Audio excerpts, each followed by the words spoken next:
बिस्मिल्लाहिर्रहमानिर्रहीम, अस्सलामु अलैकुम। आप देख रहे हैं GNN और मैं हूं तनसीर जैदी। और मैं हूं इकरार आउस। बुलेटिन में हमारा साथ देंगी हफ्सा आसिफ भी। हेडलाइंस आप जान चुके हैं। बुलेटिन का आगाज करेंगे अहम खबर के साथ। वज़ीर आज़म मोहम्मद शहबाज शरीफ का श्रीनगर हाईवे पर एहतजाजियों की जानिब से रेंजर्स और पुलिस एहलकारों पर गाड़ी से हमले की शदीद अल्फाज में मज़म्मत। वज़ीर आज़म का हमले में गाड़ी से कुचले गए रेंजर्स एहलकारों की शहादत पर गहरे दुख और गम का इजहार। एक बयान में कहा कि नाम निहाद पुरअमन एहतजाज की आड़ में पुलिस और रेंजर्स के एहलकारों पर हमले काबिल मजम्मत हैं। इंतशारी टोला कानून नाफिज करने वाले इदारों को दानिस्ता तौर पर निशाना बना रहा है। वज़ीर आज़म ने ज़ख्मियों की जल्द से एहतियाबी के लिए दुआ की और वाक़े में मुलविस अफराद की फौरी निशानदही करके उन्हें करार वाकई सज़ा दिलवाने की हिदायत की। वज़ीर आज़म मोहम्मद शहबाज शरीफ का श्रीनगर हाईवे पर एहतजाजियों की जानिब से रेंजर्स और पुलिस एहलकारों पर गाड़ी से हमले की शदीद अल्फाज में मजम्मत सामने आई है।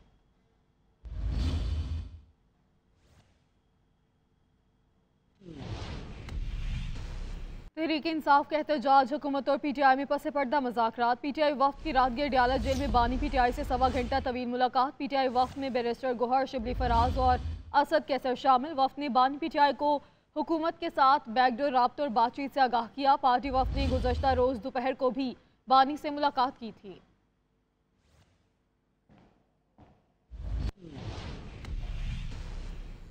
इस्लामाबाद में अमन अमान की सूरत हाल के पेश नज़र तमाम सरकारी और निजी तालीमी इदारे आज भी बंद। रावलपिंडी में इंटरमीडिएट कॉलेज में होने वाला फिजिक्स का प्रैक्टिकल मुलतवी किया गया। कंट्रोलर इम्तहानात का कहना है मुलतवी इम्तहान की नई तारीख का ऐलान बाद में किया जाएगा। इस्लामाबाद और रावलपिंडी में सिक्योरिटी सख्त, रेड जोन के रास्ते बंद हैं। मजीद जान लेते हैं नुमाइंदा GNN आतिफ भट्ट से, जो इस वक्त D चौक में मौजूद हैं। आतिफ, बताएगा क्या सूरत हाल देख रहे हैं वहाँ पर आप? जी, तहरीक इंसाफ के एहतजाज के बाद इस्लामाबाद के जो मुख्तलिफ तालीमी इदारे हैं या प्राइवेट दफातर हैं, सरकारी दफातर हैं, वो आज भी बंद है। D चौक में सिक्योरिटी के इंतहाई सख्त इंतजाम किए गए हैं। लेकिन दूसरी तरफ ये जो D चौक का एरिया जो ब्लू एरिया के साथ है, और ब्लू एरिया जो है उसको तजारती सरगर्मियों का मरकज़ कहा जाता है इस्लामाबाद की, लेकिन ये भी आज मुकम्मल तौर पर बंद है। कोई भी जो यहाँ पर मौशी सरगर्मियाँ जो हैं वो टोटल मुअत्तल होकर रह गई हैं। ताहम जो इस्लामाबाद के अगर तालीमी इदारों की बात की जाए तो बच्चों को पहले ही छुट्टियां दे दी गई थी और आज भी तालीमी इदारे भी बंद हैं। जो लोगों ने इस्लामाबाद से या रावलपिंडी से जो इस्लामाबाद में अपने दफातर में आना है, प्राइवेट हो या सरकारी, वो भी आज छुट्टी पर हैं। और जो दफातर हैं, प्राइवेट दफातर भी, उनका भी काम जो है वो आज ठप होकर रह गया है। और D चौक की आप बात करें तो D चौक में सिक्योरिटी के इंतहाई सख्त इंतजाम किए गए हैं। D चौक आने वाले जो रास्ते हैं चाइना चौक के करीब से, उनको मुकम्मल तौर पर कंटेनर्स लगाकर बंद किया हुआ है। जी आतिफ भट्ट, आपको बहुत शुक्रिया। तर्जुमान अमरीकी महकमा खारजा मैथ्यू मिलर से पाकिस्तान में जारी मुजाहरों से मुतालिक सवाल। मैथ्यू मिलर ने जवाब में कहा, पाकिस्तान के कवानीन अमन अमान बरकरार रखने के लिए काम करते हैं, पाकिस्तान समेत दुनिया भर में आज़ादी इजहार की हिमायत करते हैं, मुजाहरे से पुरअमन एहतजाज और तशद्दुद से दूर रहने का मुतालबा करते हैं, पाकिस्तानी हुकाम से इंसानी हकूक़ के एहतराम का मुतालबा करते हैं।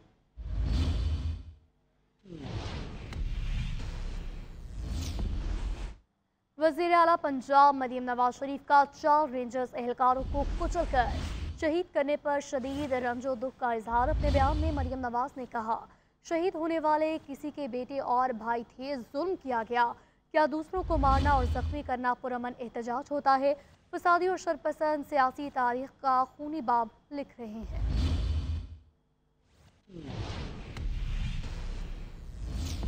पंजाब हुकूमत ने सूबे भर में दफ़ा 144 के नफाज में तोसी कर दी है। पंजाब में 3 दिन के लिए हर किस्म के एहतजाज, जलसे, जुलूस, रैलियों और धरनों पर पाबंदी होगी। दफ़ा 144 में तोसी का फैसला अमन अमान के क़याम, इंसानी जान और इमलाक के तहफ़्फ़ुज़ के लिए किया गया है। महकमे दाखिला पंजाब ने आज से जुमेरात तक दफ़ा 144 के नफाज में तोसी का नोटिफिकेशन जारी कर दिया। लाहौर के तमाम दाखिली और खारजी रास्ते ट्रैफिक के लिए खोल दिए गए हैं। तर्जुमान ट्रैफिक पुलिस के मुताबिक रावी पुल, पुराना रावी पुल, सगिया रावी पुल से ट्रैफिक की रवानी जारी है। लाहौर इस्लामाबाद सियालकोट मोटरवे ताहाल बंद है। ताज़ा तरीन सूरत हाल क्या है, जान लेते हैं अपने नुमाइंदे फयाज मलिक से। फयाज, बताइए इस मुतालिक। अगर मैं आपको सूबाई दारुल हुकूमत की सड़कों पर ट्रैफिक की मजमूई सूरत हाल के बारे में बताऊं तो इस वक्त शहर लाहौर के तमाम दाखिली और खारजी रास्तों पर ट्रैफिक की आमदो रफ्त का सिलसिला जारी है। सगिया पुल, रावी पुल, पुराना रावी पुल और ठोकर न्याज बेग से हर किस्म की ट्रैफिक शहर में दाखिल भी हो रही है और शहर से बाहर भी जा रही है। जबकि रिंग रोड पर भी ट्रैफिक मामूल के मुताबिक रवां दवा है। मोटरवे इंतजामिया की जानिब से अभी तक मोटरवे इस लाहौर से इस्लामाबाद जाने वाली और सियालकोट मोटरवे जो है वो हर किस्म की ट्रैफिक के लिए बंद रखी गई है। शहर के अंदर की अगर मैं आपको सूरत हाल बताऊं तो main Ferozepur road, jail road और मुल्तान रोड समेत दीगर मुहल्का 54 सड़कों पर भी ट्रैफिक जो है वो मामूल के मुताबिक आ जा रही है। आप देख सकते हैं कि हर किस्म की ट्रांसपोर्ट जिनमें कमर्शियल और नॉन कमर्शियल ट्रांसपोर्ट भी शामिल है वो सड़क पर मुकम्मल तौर पर रवां दवां दिखाई दे रही है। इस हवाले से ट्रैफिक पुलिस का कहना है कि शहरी दौरान सफर किसी भी रहनुमाई के लिए एमरजेंसी 15 पर भी कॉल कर सकते हैं। जी, मुल्क के आलूदा तरीन शहरों में आज जिला शेखुपुरा सर फहरिस्त है। मानावाला में एयर क्वालिटी इंडेक्स 591 रिकॉर्ड किया गया। मुल्तान में आलूदगी की शराब 435 रिकॉर्ड की गई, जबकि बहावलपुर 410 AQI के साथ तीसरे नंबर पर। दुनिया के आलूदा तरीन शहरों में लाहौर 398 एयर क्वालिटी इंडेक्स के साथ पहले नंबर पर है। दिल्ली में आलूदगी की शरह 257 रिकॉर्ड की गई है। पंजाब के कई शहर आज भी जहरीली फजा की लपेट में। मानावाला शेखुपुरा पाकिस्तान का आलूदा तरीन मकाम बन गया। जनूबी पंजाब के शहरों मुल्तान और रुझान की फजा भी जहरालूद। सूबाई दारुल हुकूमत एक बार फिर स्मोक की जद में। आलमी रैंकिंग में आलूदगी से मुतासरा शहरों में लाहौर सर फहरिस्त, दिल्ली दूसरे नंबर पर आ गया। स्मोक से बचाने का मिशन पंजाब हुकूमत के तमाम अजला में कार्रवाइयाँ जारी हैं। लाहौर में 2256 तजारती मराकज की चेकिंग की गई। SOPs की खिलाफ वर्जी पर हजारों रुपए के जुर्माने, 74 दुकानें सील, मुताबिद मार्केट और शॉपिंग मॉल्स को बंद करवाया गया। जिले हुकाम का कहना है बच्चों, बुजुर्गों और बीमार अफराद को सबसे ज्यादा खतरा है। शहरी गैर जरूरी सफर से गुरेज करें और मास्क का इस्तेमाल यकीनी बनाएं। कोयटा में सर्दी की शिद्दत में मुसलसल इजाफा होता जा रहा है। शहर में कम से कम दर्जा हरारत 2 डिग्री सेंटीग्रेड, कलात में 0 डिग्री सेंटीग्रेड रिकॉर्ड किया गया है। मजीद जान लेते हैं नुमाइंदा GNN अब्दुल जब्बार से।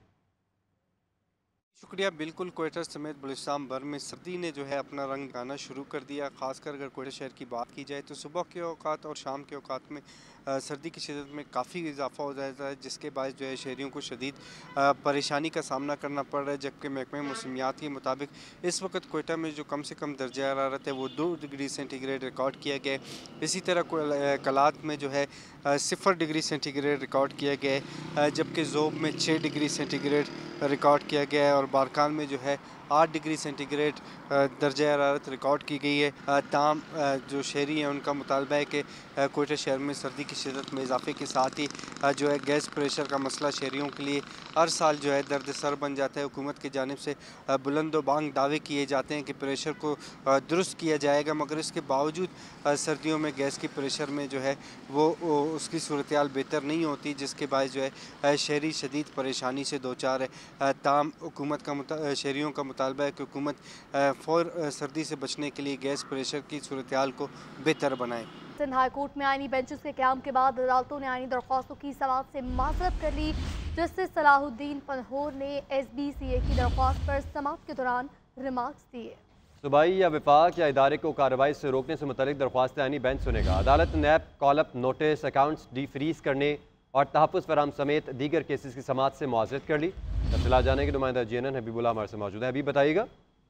जी, बहुत शुक्रिया। सिंध हाई कोर्ट में आईनी बेंचेस के क़याम के बाद अदालतों ने आईनी दरख्वास्तों की समाअत से माजरत कर ली। एक दरख्वास्त दायर की गई थी SBCA के मुतालिक, जिस पर फौरी समाअत की इब्तिदा की गई थी। वकील का कहना था मेरा केस आर्टिकल 199(2) के तहत आता है, जिस पर जस्टिस सलाहुद्दीन पवर ने रिमार्क किए कि सूबाई हुकूमत या वफाकी इदारे को किसी भी कार्रवाई से रोकने से मुतालिक दरख्वास्तें आईनी बेंच सुनेगा। लिहाजा आप जस्टिस KK आगा से इजाजत लेकर आए, क्योंकि जस्टिस KK आगा आईनी बेंच के सरबराह हैं। अदालत जस्टिस सलाहुद्दीन पवर का कहना था हम मशरूत तौर पर इजाजत दे रहे हैं, पहले ऑफिस तय करेगा, ये रेगुलर बेंच सुनेगा, ये आईनी बेंच सुनेगा। तमाम अदालत ने नैब कॉलअप नोटिस, अकाउंट फ्रीज करने से और तहफ़्फ़ुज़ फराहम करने समेत दीगर केसेस की समाअत से माजरत कर ली है। अदालत ने दरखास्तों की समाअत गैर मुअय्यन। हबीबुल्लाह अपडेट कर रहे थे, आपका बहुत शुक्रिया। अभी आपको बताएं, पेट्रोलियम मसनूआत की कीमतों में इजाफे के खिलाफ दरख्वास्त पर लाहौर हाई कोर्ट में समाअत हुई है। अदालत ने पेट्रोलियम मसनूआत की कीमतों में इजाफे का मैकेनिज्म तलब कर लिया है। तफसीलात जान लेते हैं नुमाइंदा GNN इबादुल हक से। इबाद, बताइए इस दरख्वास्त से मुतालिक।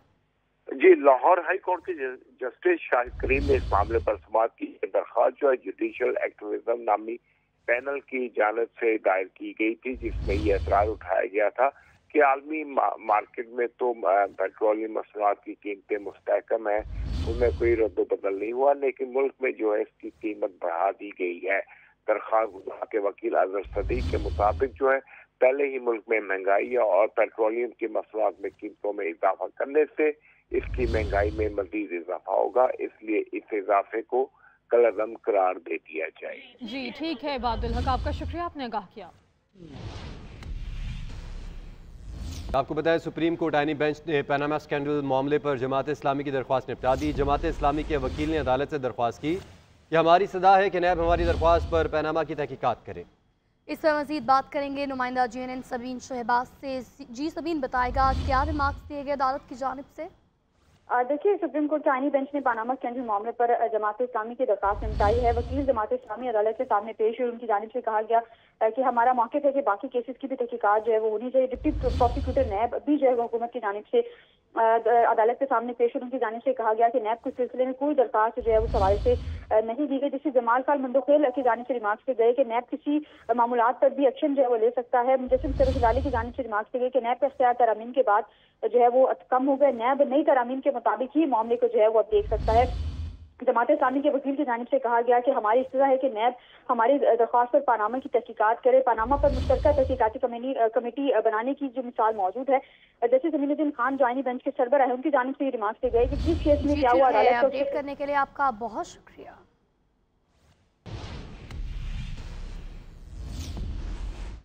अभी आपको बताएं सुप्रीम कोर्ट आईनी बेंच में स्टूडेंट्स यूनियन बहाली की दरख्वास्त पर समाअत हुई है। जस्टिस अमीनुद्दीन खान की सरबराही में 5 रुकनी आईनी बेंच ने केस की समाअत की। अदालत ने अटॉर्नी जनरल, सूबाई एडवोकेट जनरल्स और एडवोकेट इस्लामाबाद को नोटिस जारी कर दिया है। अदालत ने रजिस्ट्रार ऑफिस को दरख्वास्त पर नंबर लगाने का हुक्म दिया है। सुप्रीम कोर्ट ने दरख्वास्त पर सूबाई एडवोकेट जनरल्स और एडवोकेट जनरल्स इस्लामाबाद को भी नोटिस जारी कर दिया है। और अब आपको बताएंगे कराची चिड़ियाघर की हथनी मधुबाला की सफारी पार्क मुंतकिली के इंतजाम मुकम्मल कर लिए गए। कुछ देर बाद खुसूसी कंटेनर के जरिए इसे लियारी एक्सप्रेस वे के रास्ते सफारी पार्क मुंतकिल किया जाएगा। मजीद बता रहे हमारे नुमाइंदा आतिफ अली। बिल्कुल, मैं इस वक्त कराची चिड़ियाघर के अंदर मौजूद हूँ। यहाँ से मधुबाला की सफारी पार्क मुंतकिली के जो इंतजाम मुकम्मल कर लिए गए हैं और अब से कुछ देर के बाद बताया ये जा रहा है कि मधुबाला हथनी जो है उसे यहाँ से सफारी पार्क जो है मुंतकिल किया जाएगा। इस हवाले से मैं आपको बताता चलूँ कि आज से 3 माह कबल ये बात जो है डिसाइड हुई थी कि 26 नवंबर को यहाँ से मधुबाला को सफारी पार्क लेके जाया जाएगा। और फोर पास ने जो है तहफ़्फ़ुज़ात का इजहार किया था। फोर पास की जानिब से कहा गया था कि ये जगह मौजूद नहीं है मधुबाला के लिए, इसलिए इसकी जगह को जो तब्दील किया जाए, जिसके बाद ये फैसला हुआ था। यहाँ आपको ये भी बताता चलूँ कि इसके लिए एक बड़ा जो है जंगला तैयार किया गया है जिसमें मधुबाला को लेके जाया जाएगा कंटेनर के जरिए। पहले से सोनू नाम की और मलका नाम की हथनी मौजूद है जिनके साथ जो है मधुबाला को वहाँ रखा जाएगा, मुकम्मल तौर पर निगहदाश्त की जाएगी। यहाँ पे जो है इसकी मधुबाला की जान को भी खतरा है, ये जगह गैर मौजूद है, तो लिहाजा इसको यहाँ से हटाया जाए।